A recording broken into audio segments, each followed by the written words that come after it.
எல்லாருக்கும் வணக்கம். இன்றைக்கி அடிக்கிற மழைக்கு ஒரு சூப்பரான ஸ்நாக்ஸ் எப்படி செய்கிறது பார்க்கலாமா? சட்டுன்னு செஞ்சிடலாம். செய்கிறது ரொம்ப ஈஸி, எல்லாராலையும் ஈஸியாக செய்ய முடியும். எப்படி செய்கிறதுன்னு பார்க்கலாம் வாங்க, வீடியோக்குள்ளே போகலாம்.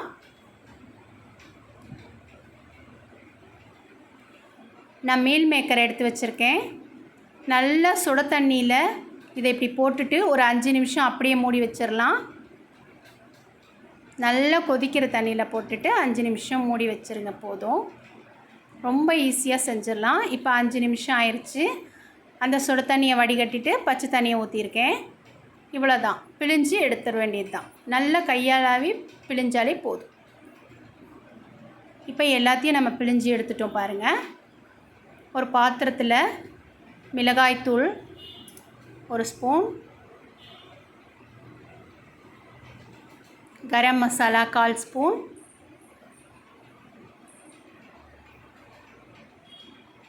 இஞ்சி பூண்டு பேஸ்ட் 1/2 ஸ்பூன். எப்போவும் சொல்கிறது தான், குவான்டிட்டிக்கு தகுந்தாப்பில் நீங்கள் கூட குறைச்சி போட்டுக்கணும். நான் எடுத்துருக்கிற குவான்டிட்டிக்கு இது சரியாக இருந்துச்சு. சால்ட்டு ஒரு 1/2 ஸ்பூன் சேர்த்துக்கோங்க, 1/4 ஸ்பூன் 1/2 ஸ்பூன் அந்த மாதிரி. தயிர் 1 ஸ்பூன் சேர்த்துக்கோங்க. ஃபஸ்ட்டு இந்த மசாலாவை நல்லா மிக்ஸ் பண்ணி கொடுத்துருங்க. நம்ம மீல் மேக்கர் மேலேயே மசாலா போடலாம், ஆனால் அது அதை விட அந்த அளவுக்கு செட்டாக இல்லை. இதை மாதிரி செய்யுங்க, ரொம்ப ஈஸியாக இருக்கும். இப்போ இதுக்கு மேலே நம்ம கார்ன்ஃப்ளாக்ஸ் பவுடர் 1 ஸ்பூன் போட்டுக்கோங்க. மைதா மாவு 1 ஸ்பூன் போட்டுக்கோங்க. மைதா மாவு இல்லைன்னா நீங்கள் அரிசி மாவு இருந்தால் கூட அதையும் சேர்த்துக்கலாம், இன்னும் நல்லா கிறிஸ்பியாக இருக்கும். இப்போ நல்லா மிக்ஸ் பண்ணி கொடுத்துருங்க. 1 ஸ்பூன் தண்ணி விடுங்க, போதும். இப்போ எல்லாத்தையும் நல்லா மிக்ஸ் பண்ணி கொடுத்துட்டோம். இப்போ நம்ம எடுத்து வச்ச அந்த மீல் மேக்கரை இதில் போட்டுருங்க. போட்டோன்னா சூப்பராக நல்ல காரம் பிடிச்சிரும். இது ரொம்ப நேரம் இருக்கணும்னு அவசியம் இல்லை. ஒரு 10லேருந்து 15 நிமிஷம் அப்படியே ஊற விட்டுடலாம், போதும். அப்படியே ஒரு 15 நிமிஷம் ஊற விட்டுருங்க.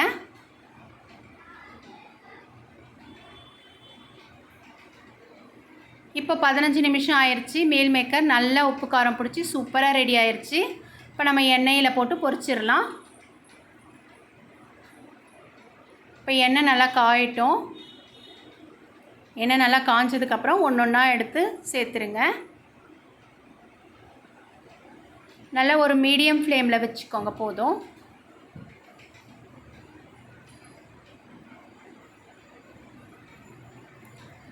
இது நாம் எவ்வளோ பொரிச்சாலும் தட்டு காலியாயிரும்.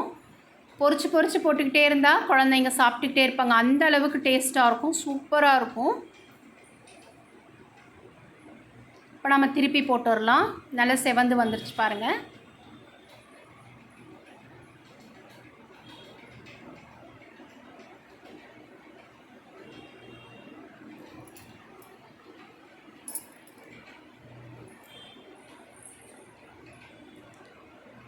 நல்லா திருப்பி போட்ட உடனே டக்குன்னு நல்லா கிறிஸ்பி ஆயிரும்.